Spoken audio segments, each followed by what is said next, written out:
आशुतोष ऋण हो गया, चूके कैसे?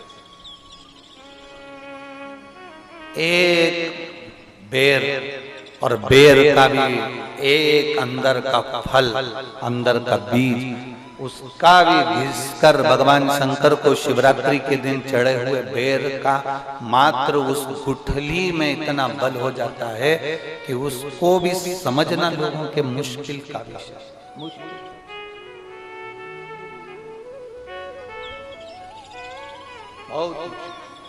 चढ़ी हुई बेलपत्र, आज का चढ़ा हुआ गेहूं का दाना, गेहूं का दाना,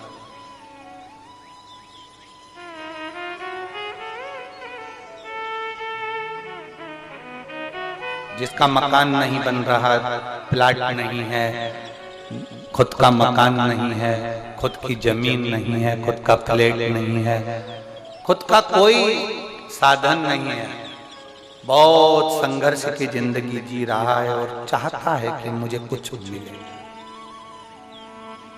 आज प्रदोष, शुक्रवार का प्रदोष और शुक्रवार की ही शिवरात्रि, प्रदोष शिवरात्रि बहुत विशेष मायना रखती है। दुनिया के लोगों को भले वो लग रही होगी कि केवल शिवरात्रि है, उसको समझ ले। आज के दिन शंकर भगवान पर चढ़ी हुई बाली, बाली जानते हो, गेहूं के दाने की बाली होती है, गेहूं के दाने की बाली।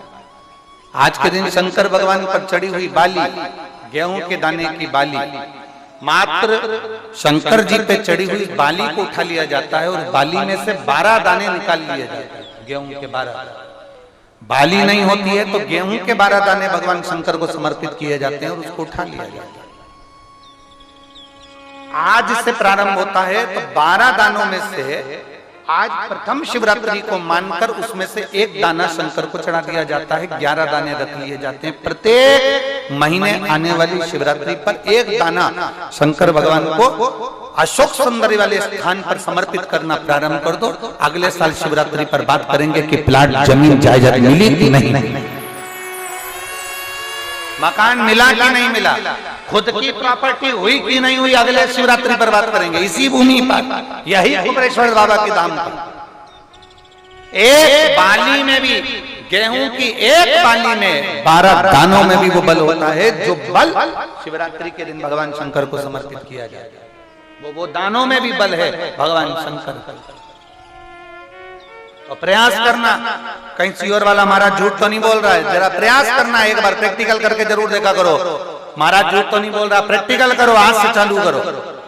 और तुम्हारे नगर में, तुम्हारे गांव में हम भी कथा करने के लिए जरूर आएंगे, और आएंगे तो बताना कि बाबा ने दिया कि नहीं, बताना जरूर, बिगर बताए रहना मत।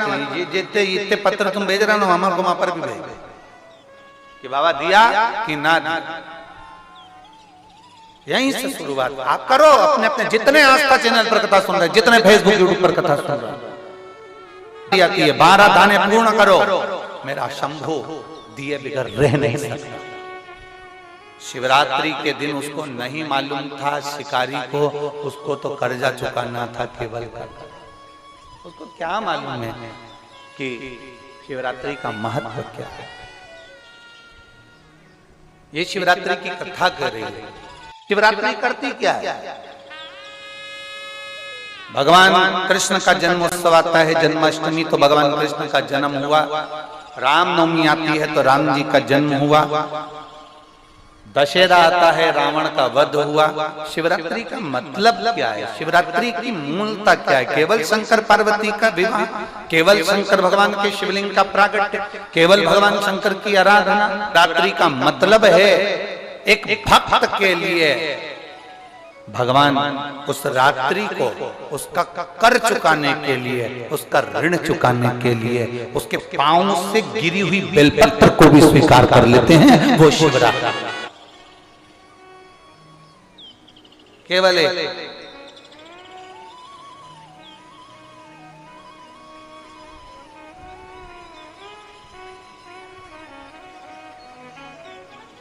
आप कितने भी बेर खा लो,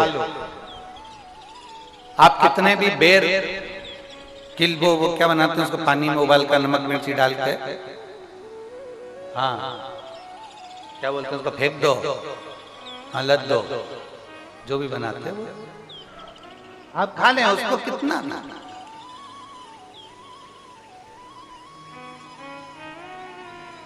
पर शिवरात्रि पर चढ़ा हुआ एक बेर भगवान शंकर को जो तुमने बेर समर्पित करा है, या शिवरात्रि के दिन भगवान शंकर को जो तुमने बेर दिया है, उस बेर को, चढ़े हुए बेर को यदि आप और कोई बच्चा माइंड से, बुद्धि से भी विकलांग है, उसको लग रहा है कि इसकी बुद्धि पूर्ण तरह से काम नहीं कर रही, लग रहा है कि इसका विवेक काम नहीं कर रहा, कोई बच्चा ऐसा होता है कि बड़ा होने पर भी 12-13 साल का हो गया, 14 साल का हो गया, उसकी राल टपकती रह रही है, माइंड काम नहीं कर रही, बुद्धि काम नहीं कर रही, विवेक काम नहीं कर रहा। जैसे शंकर भगवान की महाशिवरात्रि जो आज की है, रात्रि को 12 बजे शंकर भगवान पर चढ़ाए गए अच्छा शहद, शुद्ध शहद, जिसके नेत्रों में रोग होता है। हमारे आप यहाँ पर बैठे हुए हैं, हमारे शहर में भी, सीहोर के भी लोगों से आप पूछेंगे कि राघव पहले आंखों में चश्मा पहनते थे, और उसके फोटो भी टीवियों पे डले होंगे, यूट्यूब वगैरह। केवल शिवरात्रि का शहद शंकर को चढ़ाया गया, उसको उतार लिया गया, आंखों में लगाना प्रारंभ करा, थोड़ा जलन होता है, थोड़ी तकलीफ होती है, पर धीरे धीरे धीरे धीरे वो नेत्र की ज्योति को 12 ज्योतिर्लिंग की ज्योति के बराबर केंद्रित कर देता है। उसी तरह शंकर भगवान पर आज शिवरात्रि के दिन चढ़ाया गया बेर बोल लो, बोर बोल लो, जो तुम भाषा में बोल सकते हो वो तुम जानो। बेर जिसमें गुठली होती है, जो बच्चा माइंड से तकलीफ में होता, राल टपक रही है बहुत, उसका माइंड डिस्टर्ब रहता है, उसका माइंड काम नहीं कर रहा, और बहुत उसका ध्यान नहीं कर रहा, बुद्धि काम नहीं कर रहा, डॉक्टरों का भी इलाज चल रहा है, तो एक प्रयास तुम भी करना। 12 आज महाशिवरात्रि के दिन का चढ़ा हुआ बेल, वो बेर, उसको उठा लो, और उस बेर के ऊपर की जो भाग होता है उसको भले तुम प्रसाद समझकर खा लो, मना नहीं, पर बेर के अंदर की जो गुठली होती है, उस गुठली को घिसकर उसका चंदन प्रतिदिन बना, प्रतिदिन उस गुठली को घिसकर चंदन बनाना है, और चंदन को बनाकर भगवान शंकर का चाहे पंचाक्षर मंत्र हो नमः शिवाय, चाहे षडाक्षर मंत्र हो ओम नमः शिवाय, चाहे श्री शिवाय नमस्तुभ्यम, इसको बोलकर उस बच्चे को सुबह सुबह उस बच्चे को खिलाना प्रारंभ करिए। 15 दिन, 20 दिन, 22 दिन में बच्चा कितना भी राल टपका रहा हो, चाहे उसका विवेक केंद्रित नहीं हो पा रहा हो, ऐसा लगता है कि जैसे पागलों जैसा व्यवहार कर रहा, धीरे धीरे उसकी बुद्धि केंद्रित होना प्रारंभ हो जाती है, उसका विवेक काम करना प्रारंभ। वो बेर में इतना दम है, शिवरात्रि के दिन एक बेर में इतना दम हो सकता है, तो विचार करिएगा कि शिवरात्रि के दिन चढ़े हुए शंकर के जल में कितना बल हो सकता है, कितना दम हो सकता है।